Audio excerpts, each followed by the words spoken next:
Welcome to another Black Myth Wukong boss tutorial video, and in today's video we're in chapter 6 taking down this Cloudtreading deer. First I'll go through the build and then we'll get into the actual fight. Thanks for watching, and as always don't forget to like, subscribe, and obey. In order to take down this boss we're going to focus on charged heavy attacks in the pillar stance, which means first you need to put points into your charged heavy attacks and you need to put points into the pillar stance tree. I would suggest going down the left hand side of the tree until you get to the bottom, which is Towering Mountain. To have a better chance of getting these charged heavy attacks to hit, fully upgrade Cloud Step so we can do this while we're invisible. And because Cloud Step is an alteration skill, you want to go into your transformations and unlock Cold Edge, which moderately reduces the cooldown of all of our alteration spells. In the foundation skill tree under stamina, at least upgrade all the way to making your perfect dodges gain you more focus. In the martial arts section, I would fully upgrade so that we could have our staff spin to build more focus. And under survivals, I want to make sure to fully upgrade my mana so I can cloud step more often. I really don't use any of the other spells in this fight, at least not enough to upgrade any of them. If you have extra points to spend, I think they're better off in your survival tree upgrading your health, your stamina, and your defense. Under relics, make sure you activate Eagle Eye. This will help reduce the cooldown of Cloud Step. We're also activating Lingering Aroma, as this will increase the damage we do after we activate Cloud Step. And for a body relic, use Nimble Body. This will reduce the cost of all charged heavy attacks, which we're going to use a lot of in this fight. For spirits, I'm using the Mother of Flamling, which we're going to upgrade as much as we can to have her do more damage and reduce the cost of our Cloud Stepping ability. She can also catch the Cloudtreading deer on fire. For curios, you should definitely have the Auspicious Lantern equipped. This is going to reduce your maximum health, but really increase the damage we do whenever we're in our Cloud Step ability. For gourd soaks, you want to use Breath of Fire. This will make it so that if we take a sip from our gourd, we'll do even more damage with our Unveiling Strike when we come out of Cloud Step.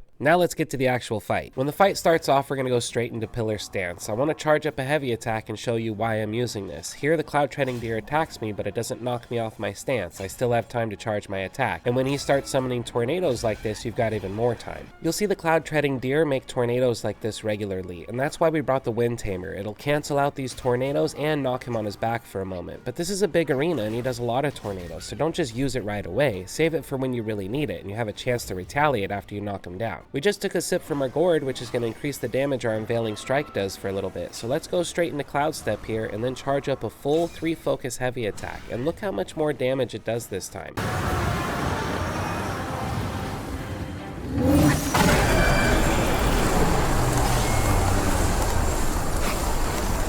Now, even though he just summoned like 8 tornadoes or something, I'm not going to use the Wind Tamer because I'm not really in a jam. I've got plenty of room to run off to the side here. Now I'm going to use the spirit called the Mother of Flamling. This thing has been reducing my cooldowns, and when I use the spirit, she summons other little flamelings that shoot fireballs at the deer. I also have a soak equipped that ignores the enemy's 4 bane resistances, so we're guaranteed to catch the deer on fire.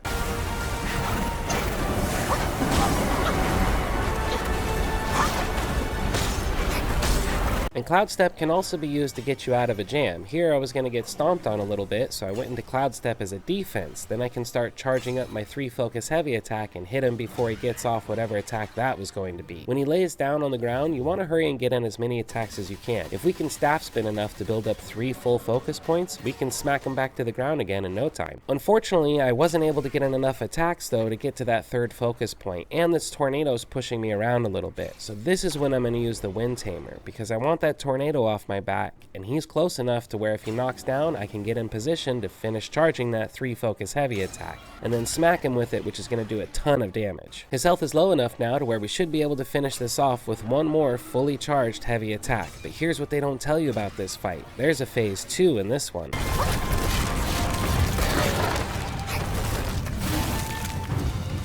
Luckily, we've got Zubaji here for the fight, and I can get him to distract the deer for a moment so I can get into a better position, which in my opinion is right underneath his legs. This is where we want to build up focus points for our next charged heavy attack. I also have plenty of mana left over from the first phase of this fight, so even though we didn't upgrade Immobilize or Pluck of Many, feel free to use them here if you've got the mana for it. But our strategy is still going to remain the same whether you use those spells or not. You want to slip into Cloud Step, build up a full 3 focus heavy attack, and then hurry and get in and hit him as many times as you can while he's laying on the ground with your staff spin. This will hopefully build up enough focus to where you can get another 3 or even maybe 4 focus heavy attack off on him.